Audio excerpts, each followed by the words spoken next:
Gaza की जंग में युद्ध विराम होने के बाद अब हमास और इजराइल के बीच बंदियों की अदला बदली हो रही है। शनिवार को हमास ने 4 इजरायली महिला फौजियों को रिहा कर दिया।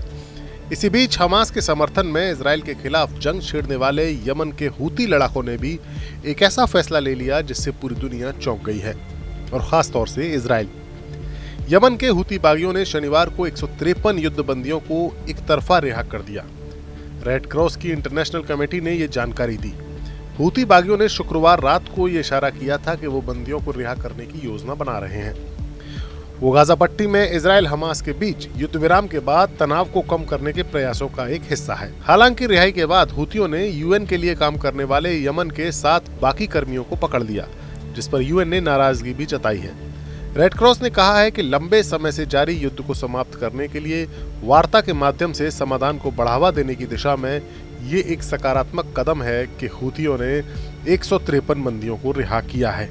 दरअसल पिछले कुछ वक्त में इजराइल और यमन के बीच तनातनी काफी ज्यादा बढ़ गई थी। हूती बागी लगातार इजराइल पर मिसाइलें और ड्रोन्स दाग रहे थे, और इसी कड़ी में इजराइल भी यमन के शहरों पर एयर स्ट्राइक कर रहा था।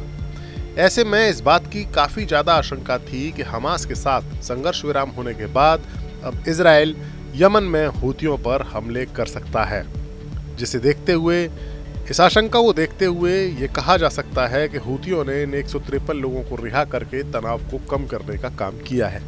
हूती बागी पहले ही कह चुके हैं कि जब तक हमास के खिलाफ इजराइल की कार्रवाई बंद नहीं होती, वो भी इजराइल पर हमले बंद नहीं करेंगे। अब इजराइल हमास की जंग खत्म हो चुकी है, युद्ध विराम हो चुका है, तो ऐसे में यमन के हूतियों ने अपनी ओर से बड़ा कदम उठा लिया है। इसी बीच हाल ही में अमेरिका के फिर से प्रेसिडेंट बने डोनाल्ड ट्रंप ने भी अमेरिकी विदेश नीति में एक बड़ा बदलाव करते हुए हूती बागियों को आतंकवादी संगठन घोषित कर दिया है।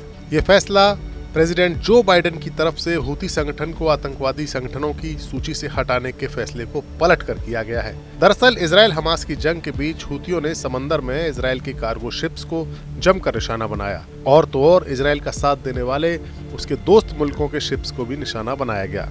इनके बचाव में अमेरिका ने अपनी नेवी की एक बड़ी तैनाती यहाँ पर की। हूतियों ने हाल ही में अमेरिकी नौसेना और इंटरनेशनल शिपिंग पर हमले किए। अमेरिका ने भी यमन में हमले किए, लेकिन अमेरिका का कहना है कि इजराइल और इस पूरे इलाके की स्थिरता के लिए और सुरक्षा के लिए हूतियों का संगठन अब एक बड़ा खतरा बन गया है। हूती संगठन, जिसे अंसार अल्लाह के नाम से भी जाना जाता है, यमन में शिया विद्रोही समूह है। ये संगठन 2014 से यमन में काफी एक्टिव है और देश के ज्यादातर उत्तरी हिस्से पर कंट्रोल करता है। ये संगठन सऊदी अरब के समर्थन वाली सरकार के खिलाफ लड़ाई में शामिल भी है। Bureau report, news nation digital. News nation अब व्हाट्सएप पर खबरों की ताजा अपडेट के लिए न्यूज नेशन के इस QR कोड को स्कैन करें।